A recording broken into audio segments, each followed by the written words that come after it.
नमस्ते। थर्ड आई में आपका स्वागत है। इस समय बीजेपी की जो नाव है या जो जहाज है, नाव कहना तो भाई इसमें बुरा मान जाएंगे और डिफेमेशन सूट भी हो सकता है।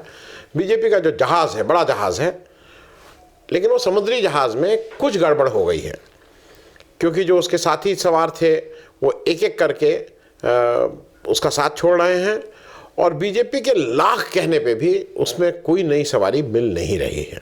मैं 3-4 स्टेट की आज बात करूंगा, पंजाब, उड़ीसा, तमिलनाडु और राजस्थान, जहां पे बीजेपी बहुत माथा पच्ची करने के बाद भी उसको कोई साथी ही नहीं मिल रहा है। तो अब अच्छा, खबर कैसे चलती है? पंजाब की खबर आई, BJP decides to go alone in Punjab.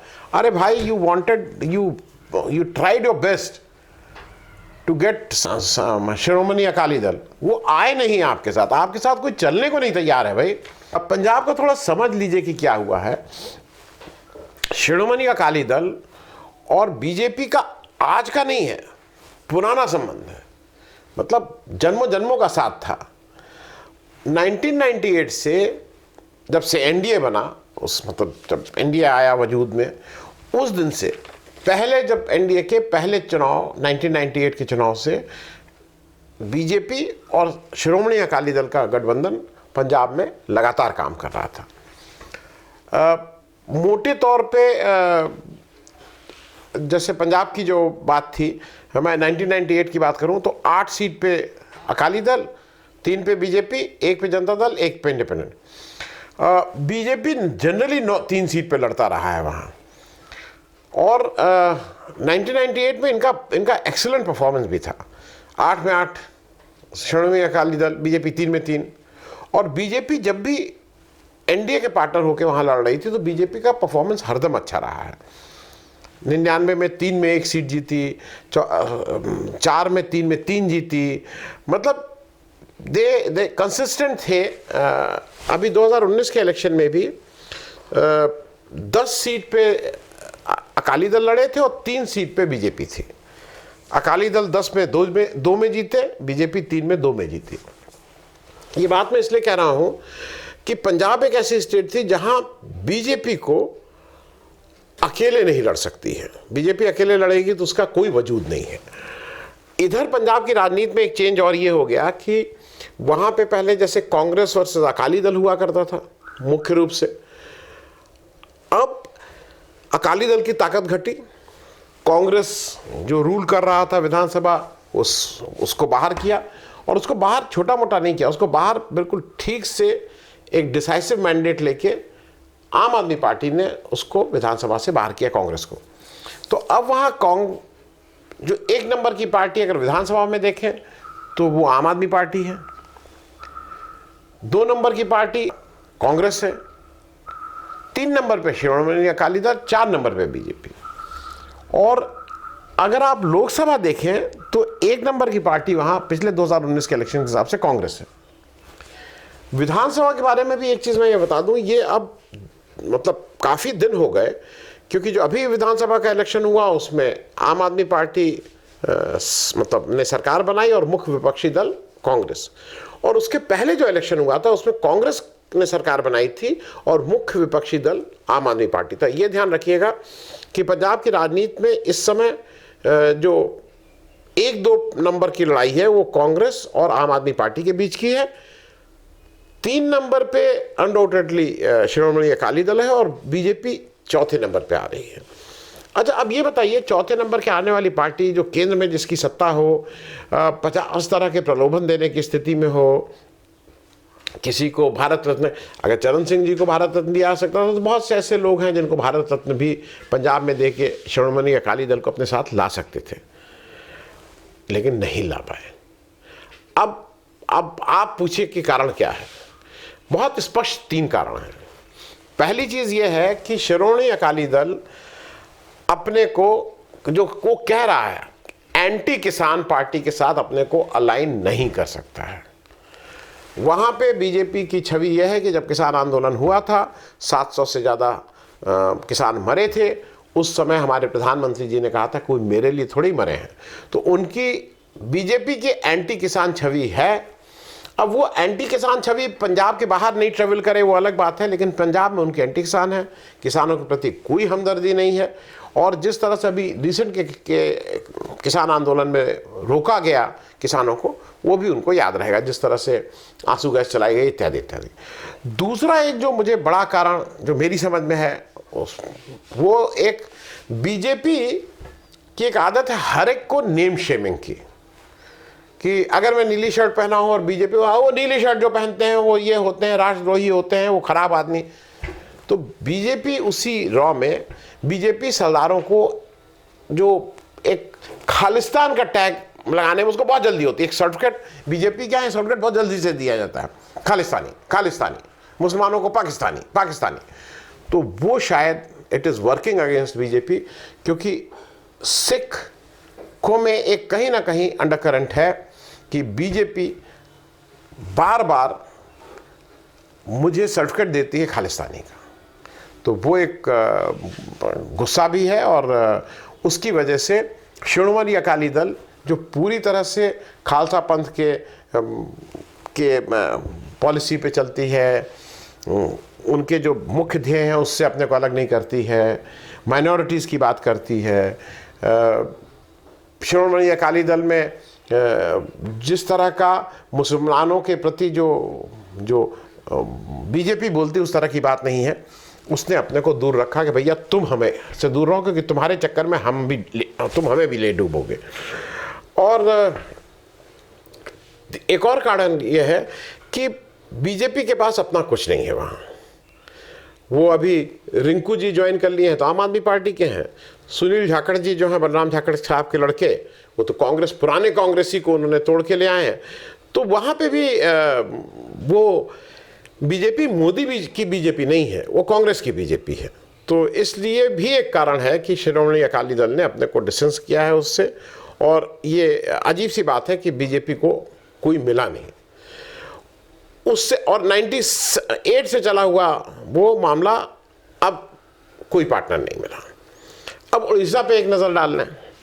Orissa में बीजू जनता दल 1997 में बना, और 98 के पार्लियामेंट इलेक्शन से एनडीए में बीजू जनता दल और बीजेपी ने साथ साथ रह के इलेक्शन लड़ा और सक्सेसफुली लड़ा। 98 में 7 सीटें जीती, 99 में 9 सीटें जीती, 2004 में 7 सीटें जीती। लेकिन 2009 में बीजू जनता दल अलग लड़ी, बीजेपी अलग लड़ी, और उसका खामियाजा ये हुआ कि बीजू जनता दल की तो सीटें हो गई 14। उससे पहले वो 9, 10, 11, लेकिन उनकी सीटें हो गई 14 और बीजेपी हो गई टाएं फिस 0। 2014 में बीजू जनता दल की सीटें हुई 20, बीजेपी की हुई 1, कांग्रेस की हुई 0। और 2019 में बीजू जनता दल की सीटें हुई 12, और अलग अलग ये एनडीए को बीजू जनता दल ने 2009 इलेक्शन से छोड़ दिया था। तो 9 में अच्छा परफॉर्मेंस किया, 14 में बहुत अच्छा परफॉर्मेंस किया, 19 में BJD 12 seat, BJP 8 seat, Congress 1 seat. अब वहाँ पे 1 और 2 नंबर की पार्टी बीजू जनता दल और बीजेपी हो गई है, और 3 नंबर पे कांग्रेस है।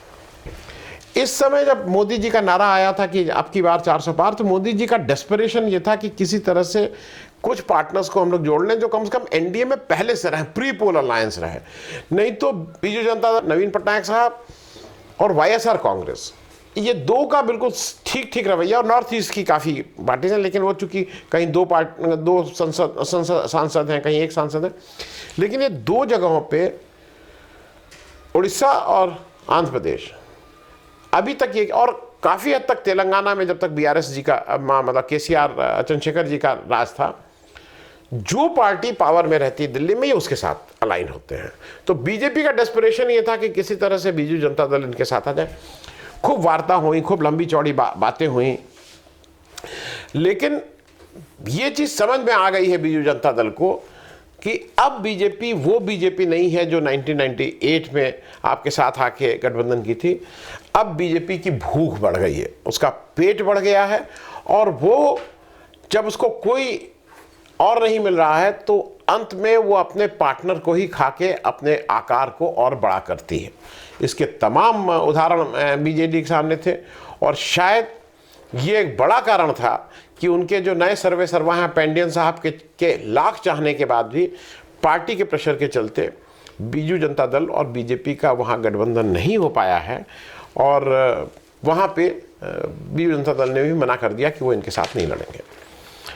अब आती है तमिलनाडु की बात। तमिलनाडु एक इंटरेस्टिंग बात इसलिए है कि यहाँ पे दो प्रमुख पार्टी रही हैं, डीएमके और एआईएडीएमके,